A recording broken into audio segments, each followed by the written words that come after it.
오늘 욥기 16장 말씀을 통해서 말씀을 깨닫는 지혜와 응답받는 기도의 은총이 우리가 넘치게 될 줄로 믿습니다.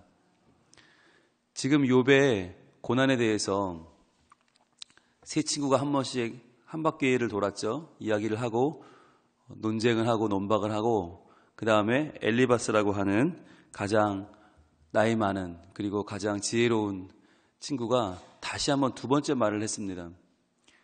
그런데 그 두 번째 말이 첫 번째 말에 비해서 굉장히 경박합니다.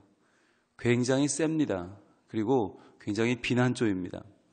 처음에는 엘리바스를 좀 불쌍히 여기고 이 욥의 마음이 좀 상황도 불쌍하고 욥의 어떻게 하면 그 마음을 좀 풀어줄까라는 말투였다면 욥이 자기들의 말을 듣지 않으니까 네 죄라고 빨리 회개하라는데 회개하지 않으니까 한 바퀴를 돌아 두 번째 텀이 시작될 때는 엘리바스마저 굉장히 말이 공격적이에요. 그 말이 하나도 욥에게 위로가 안 돼요.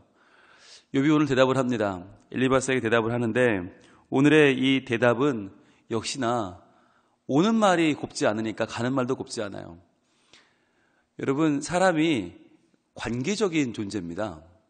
그러니까 어떤 사람을 평가할 때 그 사람이 어떤 사람은 그래요. 그 사람 되게 좋은 사람인데 그 사람은 정말 나랑 친하고 아주 좋은 사람이야. 근데 어떤 사람들은 에이 아니야 그 사람 영 별로야 이렇게 얘기를 해요. 왜 그럴까요? 사람은 같은 사람인데 왜 평가가 이렇게 다를까요? 이게 관계이기 때문이에요. 그러니까 그 사람과 관계가 좋은 사람은 굉장히 좋은 사람이야 그런 사람 없어라고 얘기하고 관계가 안 좋은 사람은 에이 그 사람 진짜 별로야 상종 못할 사람이야 이렇게 말을 하거든요.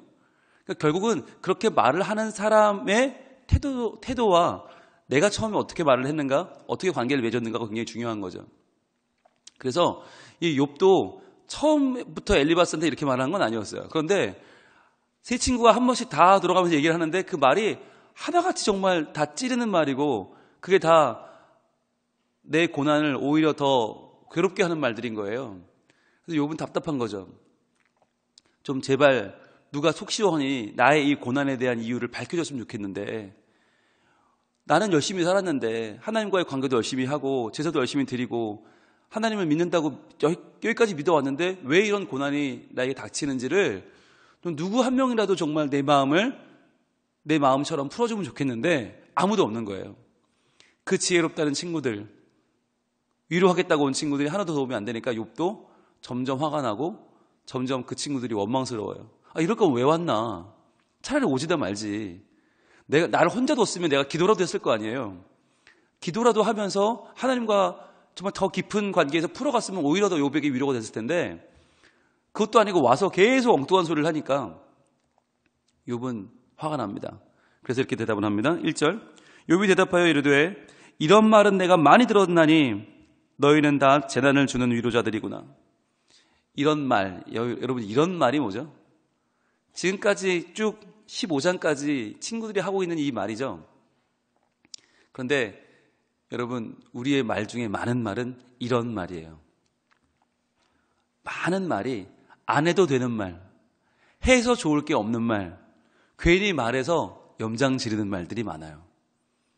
이걸 생각해야 돼요. 여러분 사람은요 유익한 말, 덕을 세우는 말만 하는 사람은 아무도 없어요. 세상에. 다 누구나 좋은 말과 나쁜 말, 필요한 말과 불필요한 말들을 다 하고 살아요. 그런데 적어도 우리의 마음속에 뭐가 필요한가? 필터가 좀 필요합니다. 필터. 근데 그 필터에 굉장히 중요한 이름이 있어요. 우리가 말을 할 때 이 말을 할 거냐 말 거냐를 결정하는 굉장히 중요한 필터. 뭘까요? 그게 역지사지예요. 역지사지. 지금 이 상황에서 나로 보면 이 말 하는 게 뭐 어때? 그런데 상대방의 입장이라면 어떨까를 생각하는 거죠. 결혼식장에 가서 내가 볼 때 신부가 못생겼어요. 신랑이 그렇게 잘생기지 않았어요. 그러면 신랑이 별로 멋있지가 않네요. 오늘은 신부가 그렇게 꾸며놨는데 별로네요. 라고 말할 수 있어요? 없어요? 왜 못해요? 나도 눈이 있는데. 나도 보는 눈이 있는데. 아니 객관적으로 볼 때 저 정도면 이쁘지 않잖아요. 저 정도면 멋있지 않잖아. 그럼 왜 말을 못해? 그리고 사람들은 쑥덕거립니다. 둘 다 별로니까 만났구나. 그럼 그렇지.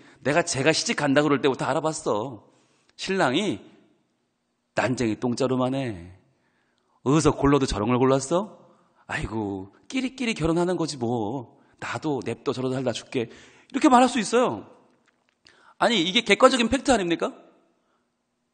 못생겼어요. 키도 작아요. 뭐 알고 보니까 뭐 직장도 뭐 그렇게 별로래요. 아이고, 만난도 저렇게 만났어? 라고 말할 수 있어요. 팩트니까. 그러나 역지사지라고 하는 필터를 통과하면 어떻게 됩니까? 그 말을 누가 들어요? 부모가 듣죠. 여러분, 말이라는 거는요, 반드시 돌아요. 반드시 돌아서 어디로 가요? 가장 듣지 말아야 될 사람한테 가요. 거기까지 갈 동안 말은 죽지 않습니다. 말의 생명력은 어디까지냐? 그 말을 들으면 절대로 안 되는 사람한테 갈 때까지 말은 죽지 않는다.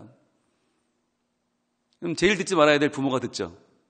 그리고는 그날 열심히 준비한 그 잔치는 아픔이 되고 고통이 되고, 그 말은 또 누가 들어요? 당사자가 듣게 되죠. 당사자.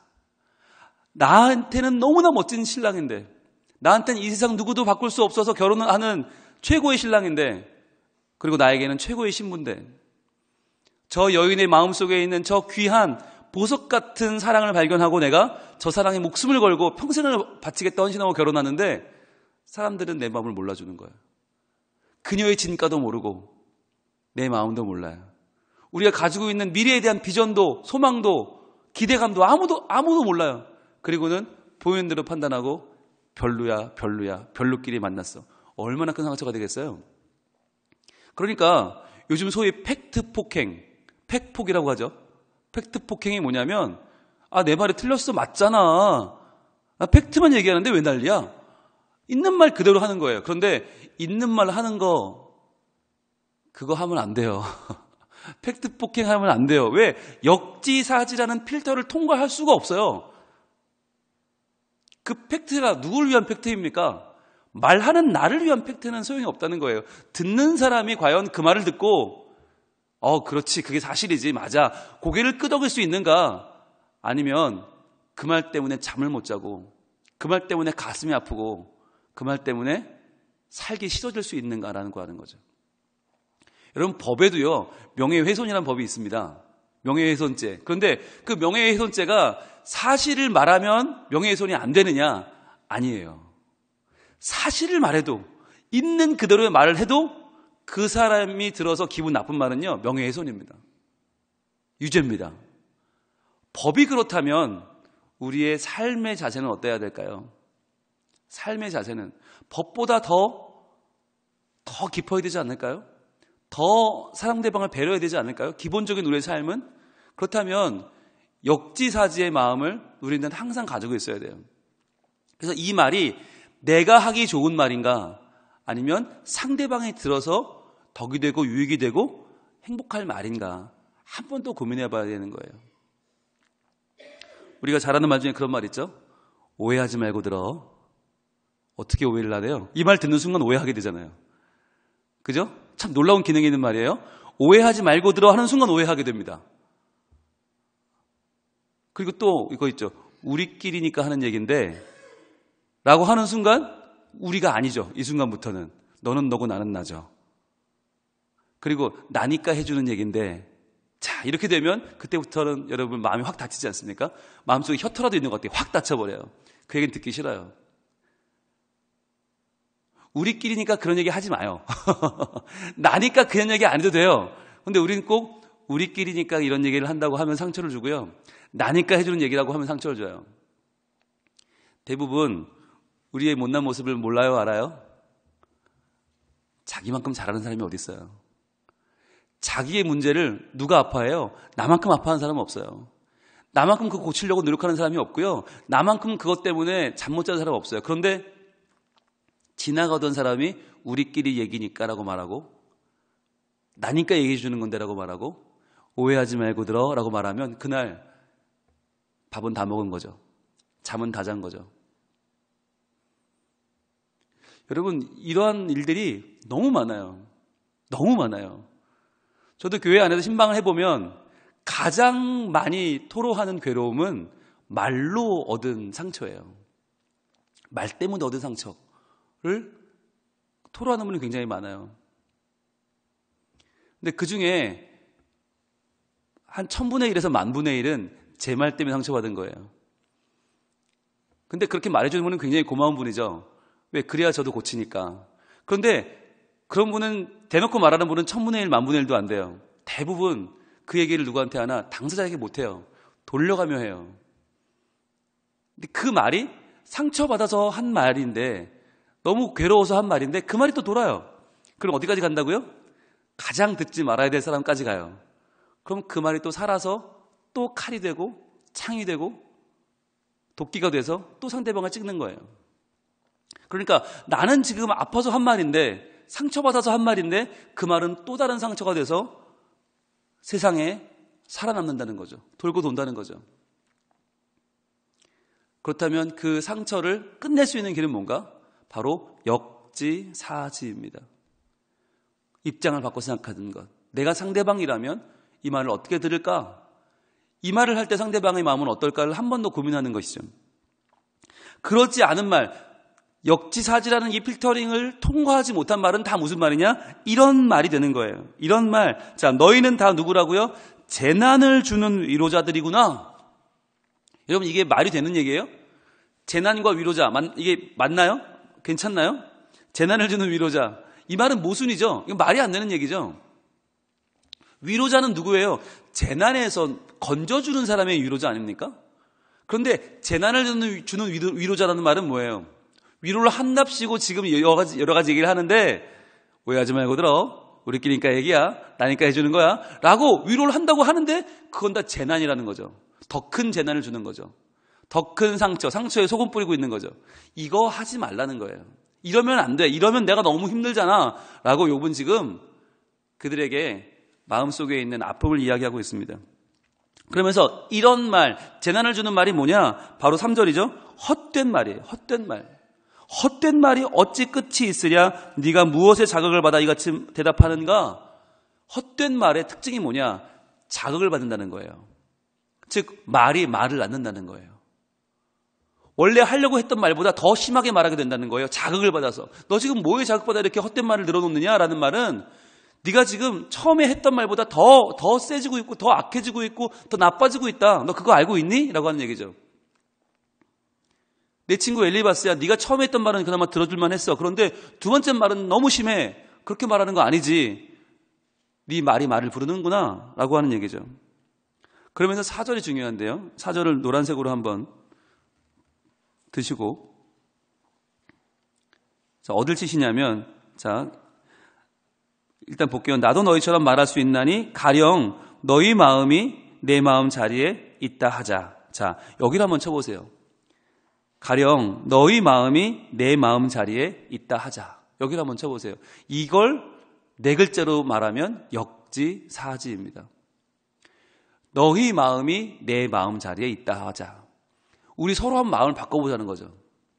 서로 한번 입장을 바꿔보자. 그러면 보는 게 달라질걸? 이라고 하는 얘기죠. 너희가 지금 주변에서 방관자의 입장으로 나를 보니까 그렇게 보이는 모양인데 마음을 한번 바꿔볼까? 너희가 한번 피해자가 돼보고 너희가 당사자가 돼보고 내가 한번 친구들이 돼볼까? 라고 하는 거죠. 여러분, 이 생각을 할 수 있느냐 없느냐가 말의 가치를 좌우하는 거예요. 이게 되면 하는 말이 가치 있는 말을 하게 돼요. 근데 이게 안 되면 계속해서 상처 주는 말, 아픔을 주는 말, 덕이 되지 않는 말을 계속하게 되는 거예요. 자, 그렇게 역지사지가 되면 어떻게 하겠다는 거예요? 나도 그럴듯한 말로 너희를 치며 너희를 향하여 머리를 흔들 수 있느니라. 자, 나도 너희 입장이라면 그렇게 여유 있게 아무것도 아닌 것처럼 그럴듯한 말로 너희를 칠 수도 있을 거야. 내가 너희 입장이라면 나도 이해해. 그래, 뭐 내 일 아닌데 뭐 남의 일인데 충분히 너희처럼 그럴듯한 말 할 수 있겠지. 무슨 말이었어요? 이런 말이었고요, 재난을 주는 말이었고요, 헛된 말이었고요, 그럴듯한 말이죠. 이 네 가지의 말 다르게 표현하고 있지만 결국은 한 가지 말, 지금 친구들이 하고 있는 바로 이 말들이죠.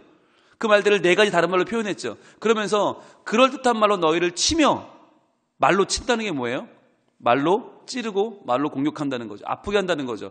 너희를 향하여 머리를 흔들 수 있느니라. 머리를 흔든다는 것은 고대 표현으로 조롱하는 겁니다. 엘레리 꼴레리 얼레리 꼴레리 욥은요 죄가 많아서 저 따위로 당하고 있대요. 이거 한다는 거예요. 그러니까 내가 지금 입장 바꿔 생각하면 니들이 충분히 그런 건 이해를 해. 그런데 여러분 노란색 드시고 이제 칩니다. 5절을 닫혀보세요. 그래도예요. 그래도 보통 사람 같으면 그렇게 그럴듯한 말로 공격할 수도 있고 조롱할 수도 있어. 그러나 그래도 입으로 너희를 강하게 하며 입술의 위로로 너희의 근심을 풀었으리라. 5절을 닫혀보세요. 이게 지금 욥의 심정인 거죠. 그리고 역지사지의 필터링을 통과한 말은 이런 말이어야 되는 거죠. 즉 그 말이 어떤 말이냐, 아무리 진실을 담고 있어도 상대방을 강하게 해주는 말, 일어날 수 있도록 도와주는 말이 되어야 한다는 거예요. 일어날 수 있도록 그 무릎을 세워주고 허리를 펴주고 어깨를 붙잡아주는 말, 일어나 강하게 될 수 있는 힘을 주는 말, 소망이 되는 말, 그리고 입술의 위로, 입술이 줄 수 있는 가장 좋은 말, 위로죠. 그것으로 너희의 근심을 풀었으리라. 자, 만약 내가 너희였다면 그래 너희처럼 그렇게 마음대로 쓸데없는 말로 조롱할 수도 있었겠지만, 그러나 그래도 나라면, 그래도 내가 너희였으면 입으로 너희를 강하게 했을 거야. 입술의 위로로 너희를 풀어줬을 거야 라고 지금 욥은 이야기하는 겁니다. 여러분, 어떤 말이 강하게 하는 말입니까? 어떤 말이 근심을 풀어주는 위로의 말입니까? 다른 것은 없어요. 하나님을 들려주는 것입니다. 하나님을 알려주는 것입니다. 여러분, 사람은요, 사람의 경험이라는 건 유한하고 사람의 생각은 짧아서 상대방을 강하게 해주려고 얘기하다가 더 힘을 빼는 경우도 있고요. 위로를 한답시고 하다가 위로가 다른 데로 새는 경우도 많아요. 위로한다고 하다가 자기 자랑하는 사람이 너무 많고요. 강하게 세워준다고 하다가 결국 그 얘기 때문에 분쟁이 나는 경우도 많아요. 여러분, 하나님만 우리 입술에 담기를 원합니다. 하나님께서 당신을 사랑하시고, 하나님께서 당신을 위로하시고, 하나님이 당신을 세우시기를 원하고, 하나님이 당신을 고치시기를 원하고, 하나님이 당신을 바른 길로 이끄셔서 영광 받으시기를 원합니다. 여러분, 하나님이가 주어가 되면 상처받을 말이 없어요. 하나님이가 주어가 되면 다른 데로 셀 수가 없어요. 그런데 많은 경우 우리는 주어가 누구예요? 나예요. 나도 겪어봤는데 이렇게 시작하면 위로라고 하는 말이 결국 뭐가 되냐? 내 자랑으로 끝나고, 나도 겪어봤는데 라고 하다 보면 위로로 시작한 말이 뭐가 되냐면 상대방에 대한 비난으로 끝나요. 나는 이렇게 해서 됐는데 너는 왜 안 될까? 뭔가 부족한 거 아닐까? 이렇게 내용이 가요. 상대방 듣기 되게 기분 나빠요. 그러니까 우리가 역지사지라고 하는 이 필터링을 통과한 말을 하되, 그러나 정말 필요한 위로의 자리에서는 하나님의 일하심, 하나님의 도우심을 말할 필요가 있다라고 하는 것입니다. 그럼 어떻게 위로하면 좋을지 한번 위로의 표준 한번 볼까요? 창세기로 갑니다. 창세기 50장. 창세기 50장은 창세기 제일 마지막 장입니다. 창세기 50장에는 뭐가 나오냐면 야곱의 죽음이 나와요. 야곱이 죽고 나서 형들은 매우 두려워 떱니다. 이제 아버지가 죽었으니까 저 애굽의 총리 요셉이 우리를 다 죽여버리겠지? 우리가 자기를 팔았는데 복수하겠지? 라고 그들은 마음에 두려워합니다. 자, 그때 어떻게 지금 요셉이 말하고 있는가? 창세기 50장 19절부터 봅니다. 창세기 50장 19절. 형들이 이제 두려워하면서 이제 우린 다 죽었다. 요셉 저 녀석이 이제 아버지 죽었으니까 무서운 게 없어서 우리를 다 죽일 거야. 우리를 죽이려고 애굽으로 데려온 게 분명해. 우린 다 이제 끝났어. 라고 그 마음에 두려움이 가득 차 있는 형들에게 요셉이 이렇게 말합니다. 19절. 요셉이 그들에게 이르되 두려워하지 마소서. 내가 하나님을 대신하리이까. 이 마음이에요. 내가 하나님을 대신하리이까. 내가 주어가 되면 무슨 말 해도 상처가 되고요. 내가 주어가 되면 상대방의 마음을 풀어줄 수가 없어요. 누가? 하나님이 풀어줘야 돼요. 그러니까 두려워하지 마소서. 처음에 딱 뭘 말해요? 진짜 해야 될 말, 정말 사람의 마음을 풀어주는 말, 두려워하지 마세요. 두려워하실 일이 아니에요. 지금 이 상황은 내가 하나님을 대신하겠습니까? 라고 합니다. 말합니다. 20절, 당신들은 나를 해하려 하였으나. 이게 지금 형들이 한 일이죠. 그러나 여기서 끝나는 게 아니에요. 진실만 이야기하는 게 아니에요. 주어가 바뀌어요. 하나님은이 돼요. 당신들은으로 끝나면 안 돼요. 위로는 어디까지 가느냐? 하나님은까지 가야 돼요. 당신들은 나를 해하려 하였으나 하나님은 그것을 선으로 바꾸사 오늘과 같이 많은 백성의 생명을 구원하게 하시려 하셨나니. 여기까지 가는 거예요. 그러니까 당신들이 행했던 그 나를 해하려는 악이 있어요. 그러나 하나님은 그것을 선하게 바꾸십니다. 그래서 오히려 나 한 사람을 팔았던 그 행위는 더 많은 백성의 생명을 구원하는 하나님의 뜻으로 지금 펼쳐지고 있지 않습니까? 그러면서 21절입니다. 같이 읽습니다. 시작. 당신들은 두려워하지 마소서. 또 한 번 얘기해요. 또 한 번. 왜냐하면 이게 중요한 말이니까. 지금 두려워하고 있으니까 두려워하지 마십시오. 두려워하지 마십시오. 그리고 뭐라고 해요?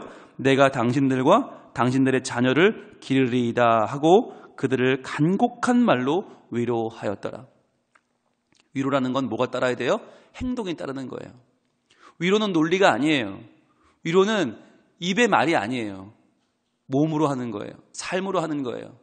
내가 당신들을 말로만 위로하고 말로만 살려두는 게 아니라 내가 열심히 당신들을 기르겠습니다. 당신 자녀들 내가 길러줄 겁니다. 두려워하지 마세요. 그리고 간곡한 말로 위로하였다. 간곡한이란 말이 뭐예요? 지금 누가 간곡해야 돼요? 형들이 간곡해야 돼요. 그런데 형들의 마음을 풀어주면서 도리어 그 동생이 지금 오히려 더 힘 있는 자가 애굽의 총리 대신이 유대에서 온 힘도 없고 빽도 없는 그 자기 형제들에게 간곡한 말로 위로하고 있어요. 그랬더니 위로가 되더라는 것이죠. 여러분, 위로 쉽지 않습니다. 함부로 위로하려고 했다가 일 망칩니다. 그러니까 항상 위로할 때 어떻게 한다고요? 역지사지. 내가 상대방 마음이 되어서 상대방 입장에서 이 말을 어떻게 들을까를 한번 고민해 보는 거.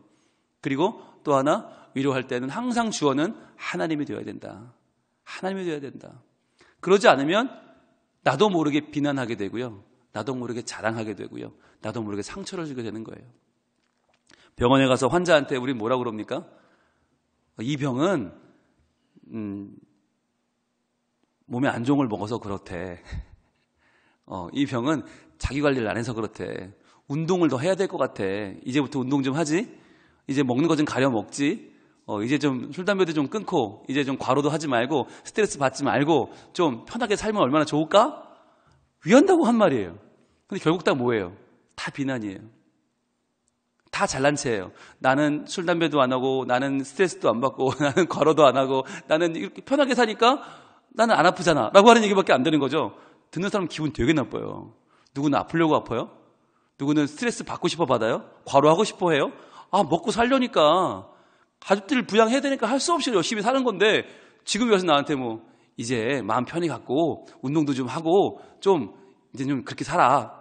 그렇게 안 살고 싶은 사람이 어딨냐고요. 힘들어 죽겠는데 자기는 나보다 팔자가 좋은가 보지. 마음이 좋지 않아요. 그런데 거기에 주어를 하나님으로, 하나님이 지금 당신의 이 아픔 가운데 함께 계십니다.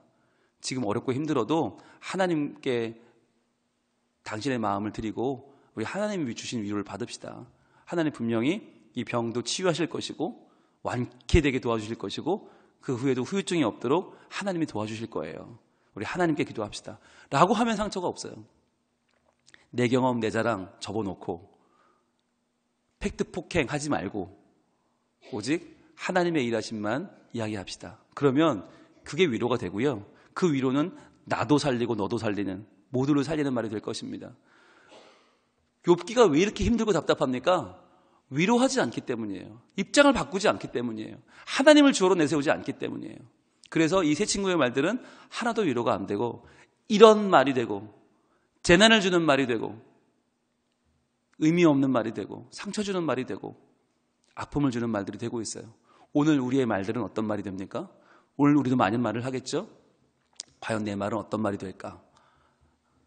사람을 살리는 말, 하나님을 증거하는 말, 사랑을 주는 말, 덕을 세우는 말로 오늘 하루 하나님 편에서 세상을 변화시켜 나아가는 하나님의 사람들, 이 시대의 위로자가 되기를 우리 하나님 원하고 계십니다. 기도하겠습니다.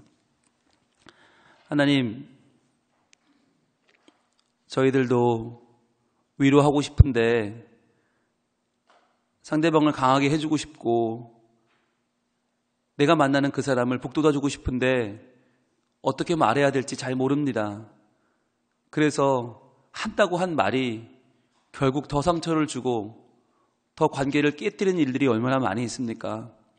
하나님, 우리에게 입장 바꿔 생각하는 역지사지의 마음을 주시고 내가 아니라 하나님이 주어가 되어 하나님의 행하시는 일들을 선포하고 이야기하고 예언하고 하나님이 행하실 놀라운 일들을 함께 기대해가는 저희들이 되게 하여 주시옵소서. 하나님 말씀을 저희들 우리 입술에 두게 하시고 그 말씀을 마음에 품게 하시고 그 말씀으로 위로하게 하시고 하나님께서 행하실 일들을 함께 바라보며 나아가는 이 시대의 위로자로 진정한 하나님의 사람으로 우리를 삼아 주시옵소서. 오늘 하루 우리가 만나는 모든 이들에게 위로자가 되기를 원합니다. 그렇게 될 때에 그들도 우리를 위로하고 하나님이 우리를 위로하시고 우리가 큰 힘을 얻고 어려움을 이겨내고 하나님의 놀라운 뜻대로 세상을 아름답게 변화시켜 나아가는 하나님의 사람이 될 줄로 믿습니다. 오늘도 우리를 인도해 주시고 살아갈 힘을 주시고 견뎌낼 소망을 허락하여 주시옵소서. 예수님 이름으로 기도합니다. 아멘.